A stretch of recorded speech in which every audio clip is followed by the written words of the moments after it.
then. Oh, Archon, I am honored to have witnessed it. Honored indeed.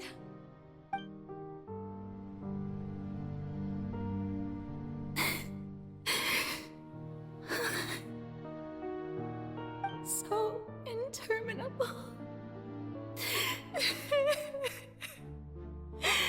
So lonely. Just how much longer? Hundreds of years must have passed by now. Perhaps the show must go on for hundreds more. I never imagined that it would hurt so much. Have I reached my limit?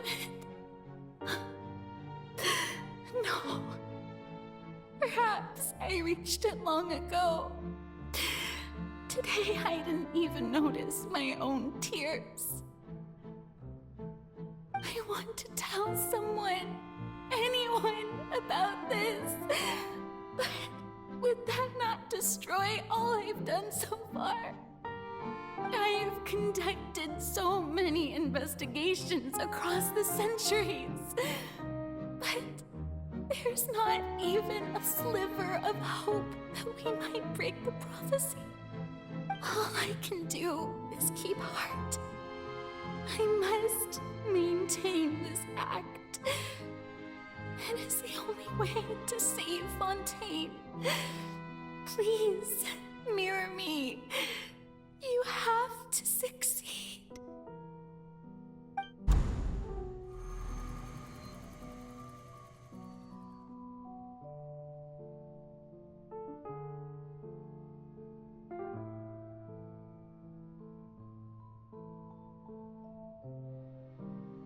Farina, you don't have to shoulder this burden alone. Although I don't know what you might be keeping from everyone, your people are more than willing to share your burden with you.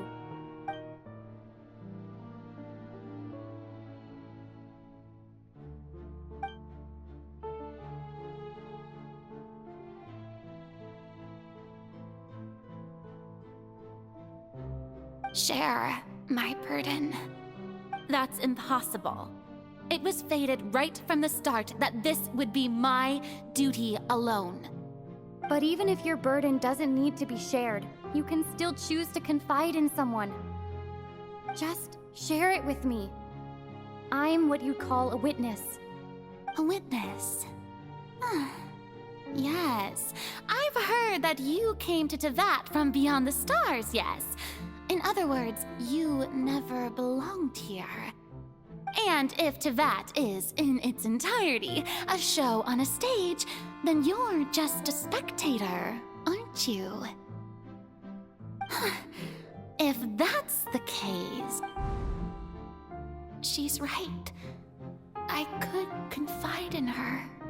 But if things don't play out as expected, the people of Fontaine will be the ones to pay the price. No, Farina. You shouldn't be selfish. But what if it's really alright? Farina, you've worked so hard for so long.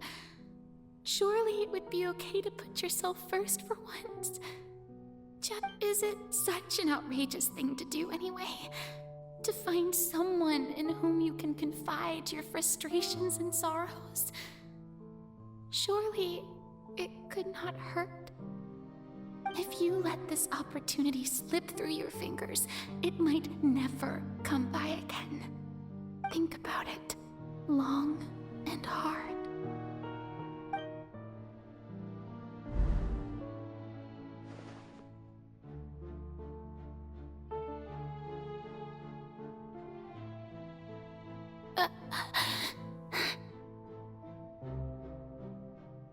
No, I have nothing to say. I am Farina, the Archon of Fontaine. Everything will surely get better. All you need to do, dear spectator, is to witness my performance until the curtains fall.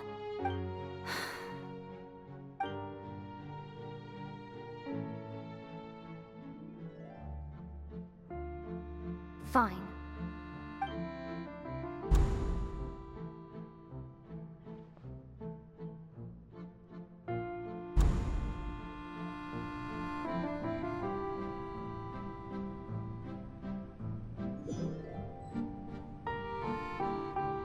So even Farina doesn't know the truth? You've never once let her in on the full plan? Yes, it had to be done. To deceive the heavenly principles, you must first deceive yourself. She did very well. If she had let her resolve falter even once in these 5 centuries, Fontaine would have been doomed to the most tragic fate. It seems that trusting humanity was the right decision after all.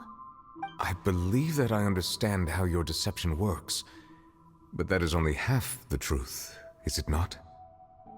How would you build on this foundation to save the people of Fontaine? That is the most important thing. Ah, good. Of course, the Iudex of Fontaine has pinpointed the crux of the issue. I'm sure you've long sensed that the Oratrice is no simple machine, yes? I've always suspected that it had its own consciousness, and Lenny did mention that he heard a human voice within the core chamber. It now seems that that person was you, hidden within the machine all along. Am I right? And then I became one with the Oratrice, taking Fontaine's gnosis with me. Yes, it would seem so, wouldn't it? Alas, your understanding of this device still lacks sufficient depth. In truth, it is no enactor of justice. It is, in fact, a device created to kill the god of justice. I beg your pardon? Oh, you have it.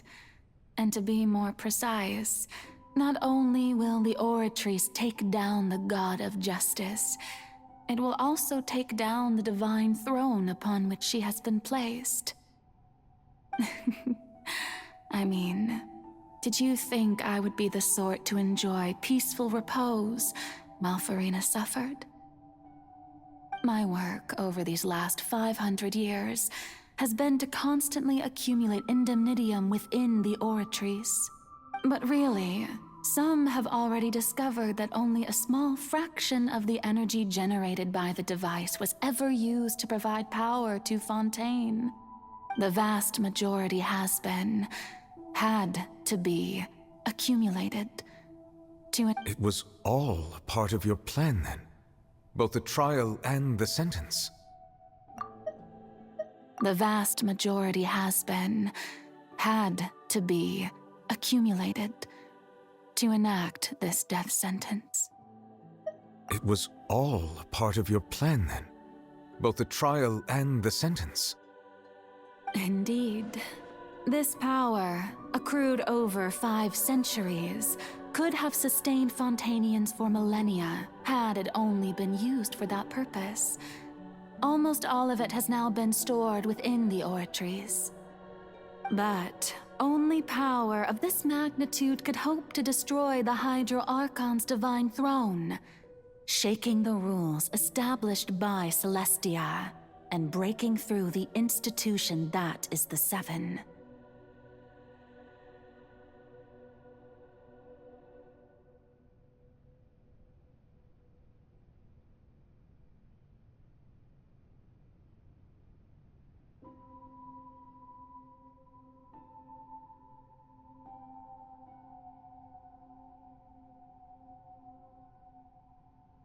So the Oratrice's call for death was for neither Farina nor Focalor, but for the Hydro Archon. The destruction of that divine throne. If I do not misunderstand your intent, you must be... Returning what's rightfully yours to you, of course.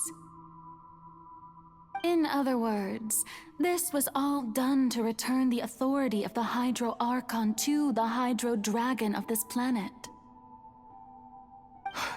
But...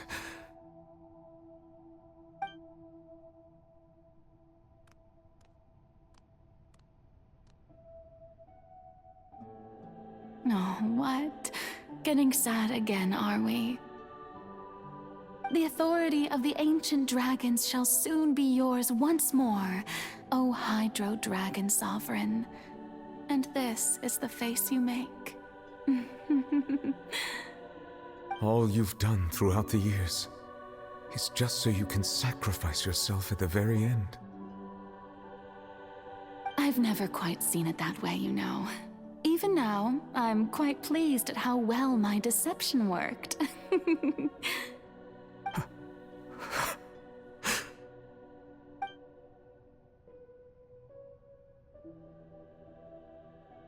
Hydro Dragon, don't cry. I must say, had it been within my rights, I would have loved to judge the heavenly principles themselves. Were they not guilty of essentially the same crime?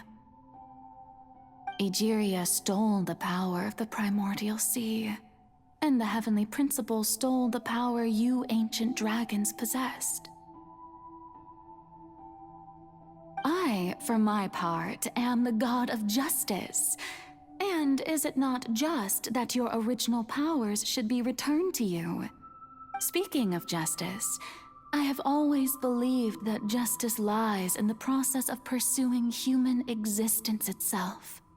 So, if the theft of the primordial sea's might was Fontaine's original sin, then, leaving matters of procedural right and wrong aside, the descent of the Fontanians as humans and their right to exist in this world would be Fontaine's original justice. In other words, existence was Egeria's justice, and to me, justice is the continuation of that existence. Defying the prophecy and ensuring that Fontaine's people shall live on, that should be the justice enthroned over all others. At this point, we, whether it be myself or all other Fontanians, have shouldered the burden of this sin for far too long.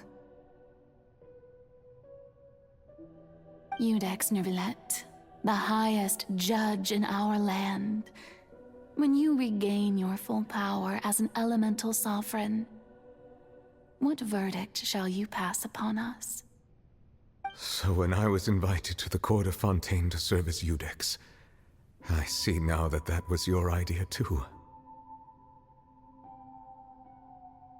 At last, I now understand the true purpose behind this position. In the beginning, I was uninterested in human existence. But these 5 centuries of living alongside them have gradually brought about mutual understanding between us. And I have even attempted to feel as they feel. You are a devious one, Focalors. Things being as they are, surely you know that I could never declare them to be guilty.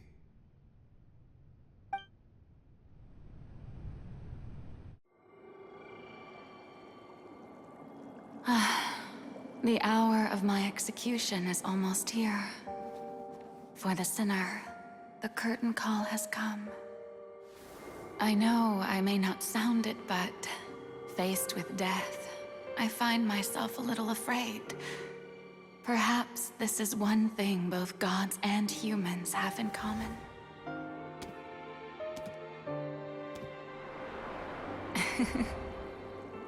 Farewell, Neuvillette. I hope you've enjoyed the part you played these 500 years.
I, Eudex Nuvelet, hereby declare,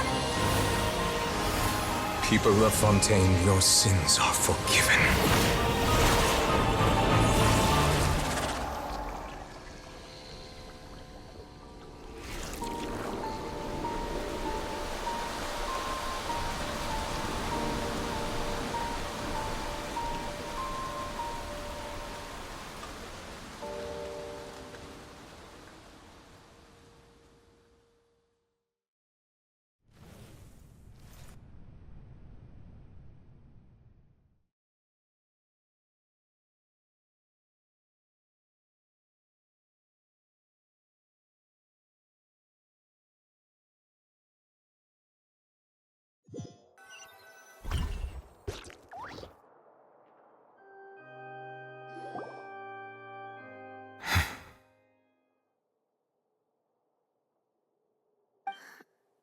What just happened? Has the death sentence been carried out? Was that bright light some sort of misdirection? I have a feeling that something huge just happened. But since we're all still alive and haven't been dissolved, I assume whatever happened was good for us. It's time to end this. We must mete out punishment to that beast. Didn't you say just a moment ago that it can't be defeated? I have gained the strength sufficient to deal with it. Through certain means, I now have the ability to separate the power of the Primordial Sea from that creature. We should seize the opportunity to pursue our quarry.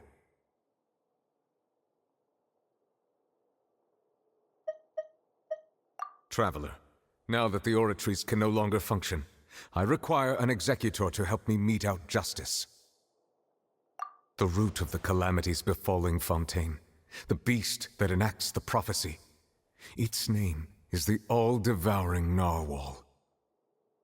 Come with me, traveler. The hour of execution has come.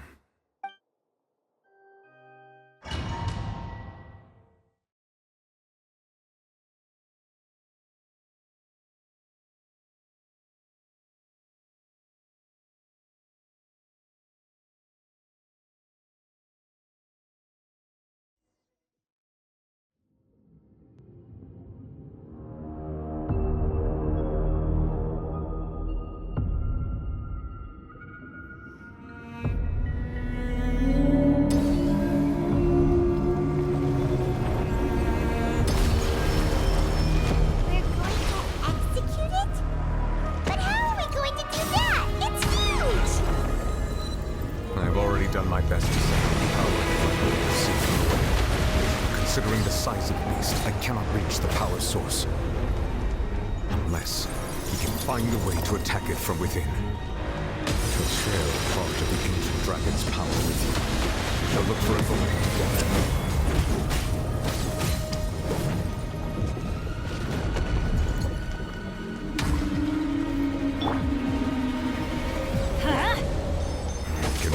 Sorrow turning into hostility.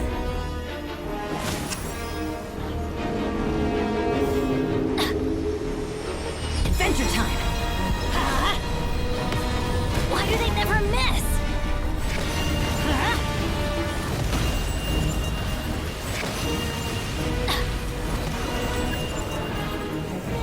Let's light it up! The all-devouring narwhal cannot resist its instinct to devour. Continue to trigger its hostility.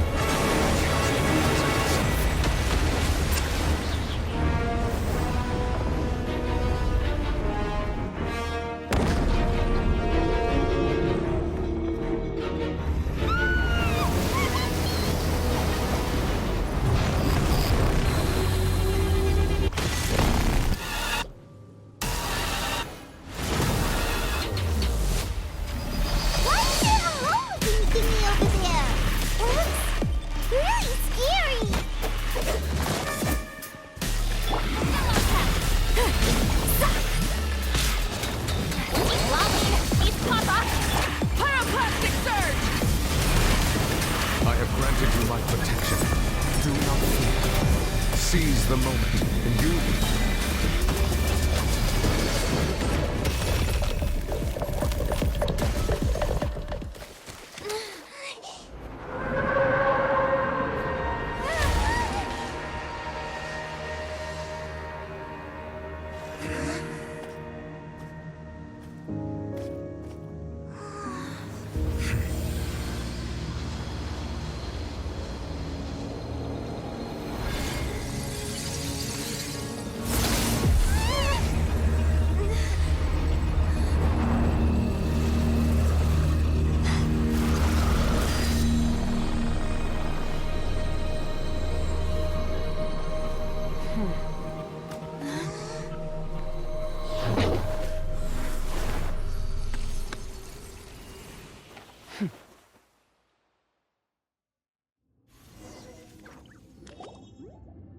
Thanks for helping with the cleanup.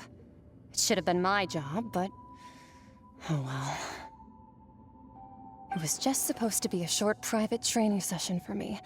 I didn't think that my disciple and my master's pet would start brawling in the meantime.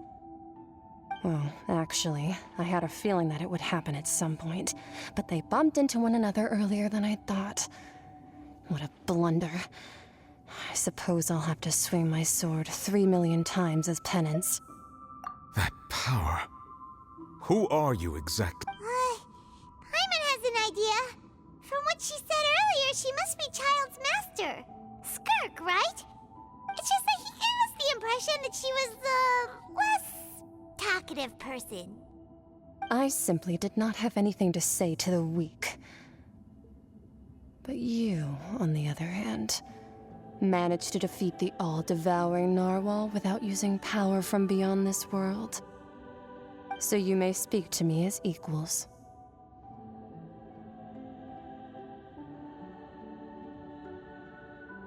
I have to agree.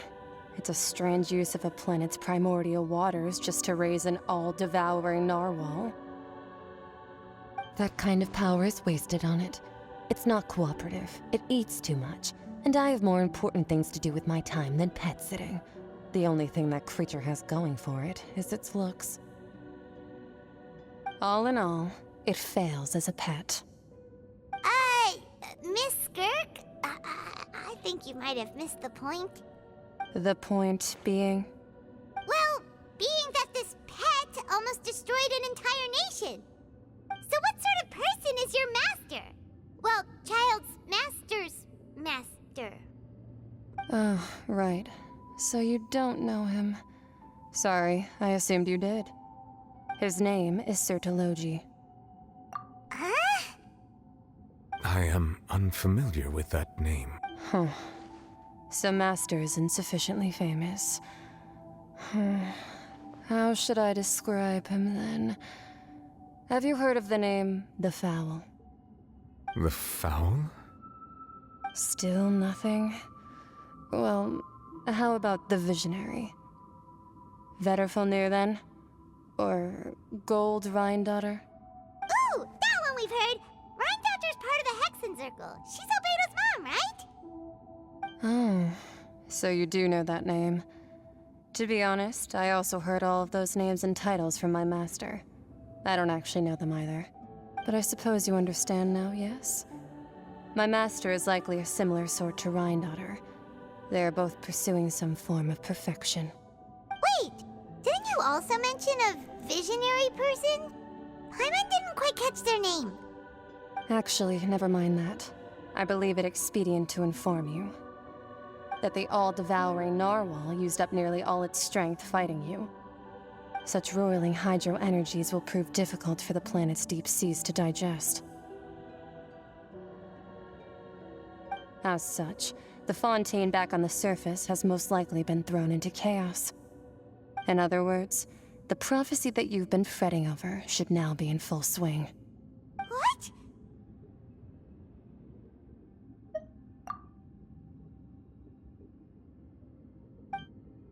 Not to worry. Focalor has already managed to deceive the In the end, the people will all be dissolved into the waters, and only Farina will remain, weeping on her throne.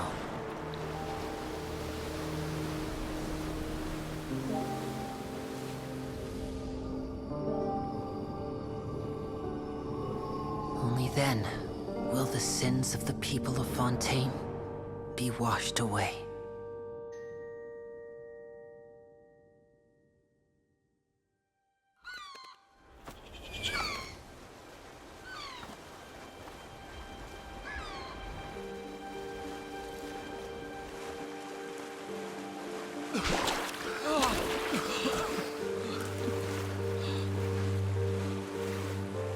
Hey! Help! Over here!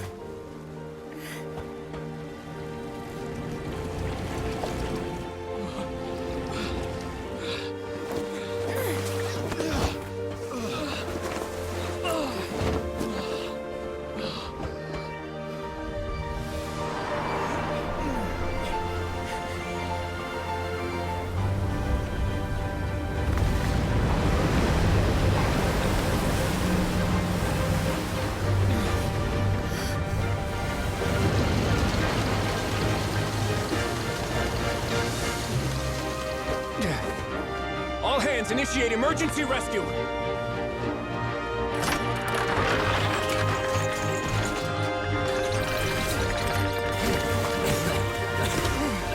Hurry!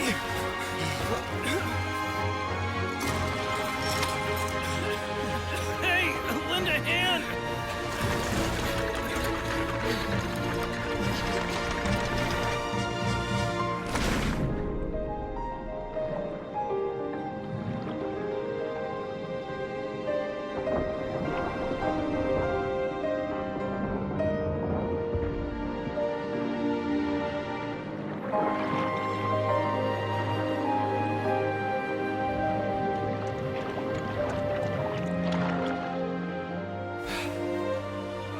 Look!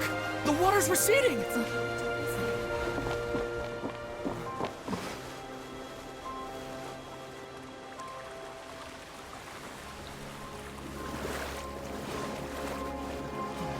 It's a miracle! Water's receding. We didn't dissolve.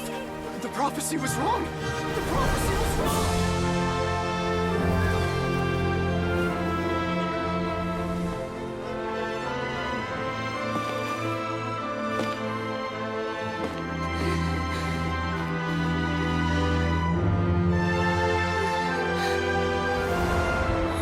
Are you alright?